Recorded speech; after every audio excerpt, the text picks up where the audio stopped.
Hey UGR family, it's your girl Catrina Day, and you're listening to On This Day with Day, where I share some events that have occurred on April 6th in the past. Some you may know and some you may not know, but either way, you're going to learn with Day. So in 1906, the world's first animated cartoon was released by J. Stuart Blackton called Humorous Phases of Funny Faces. In 1931, the first Scottsboro, Alabama trial begins. So to give y'all a little bit of history behind that, this is where 9 African-American boys ages 13 and 19 were accused of raping 2 white women.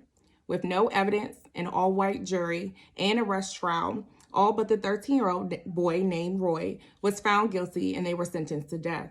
This is commonly cited as an example of miscarriage of justice in the U.S. legal system. In 1980, Post-it notes were introduced to the public, so shout out to Arthur Fry. I don't know where I would be without these. Seriously, thank you. So last week we were talking about the angry Black woman, and the conversation was so good, but unfortunately we ran out of time. So we wanted to be able to present you with a part 2 of that, where we can go into a little bit more depth about our perspectives of the angry Black woman. So I'm here to kick off part 2 for you guys.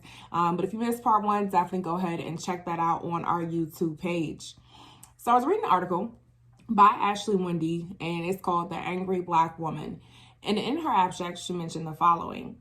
In the aftermath of slavery and the resulting social, economic, and political effects, Black women have become the victims of negative stereotyping in mainstream American culture.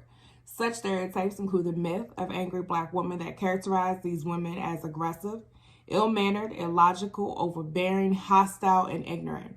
Symptoms presented by Black women during mental health treatment may reinforce this myth. However, many of the negative characteristics of the angry Black woman developed in response to external stresses and historical factors. And so I definitely agree with Ashley in her abstract as well. And so also think about another thing.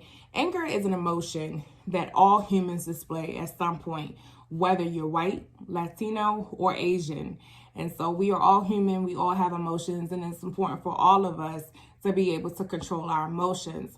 I think it's just very hard, however, as Black women, when you're automatically prejudged, just based off of just being a Black woman and saying, that she's loud, she's rude, she's hostile, she has an attitude problem, things along those lines, for just being able to speak your mind, to speak your opinion.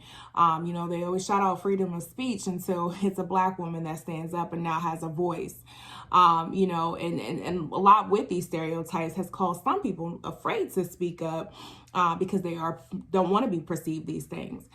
And it's like as if we're just supposed to really bite our tongues, remain silent, not challenge social inequalities, complain about circumstances, or demand fair treatment, whether in society, corporate America, or even in relationships.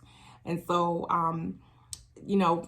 honestly, it really is. It's just another social control mechanism to punish Black women that violate social norms that are designed to encourage Black women to be passive, non-threatening, and unseen. But again, ladies, I just want to let you know, definitely speak up. You have a voice, use that voice. But for everyone across the world, let's stop prejudging people. Let's stop with the stereotypes. My favorite saying is, let's just spread love. My perspective, but this is Catrina Day, and I'm signing off. Take care, y'all.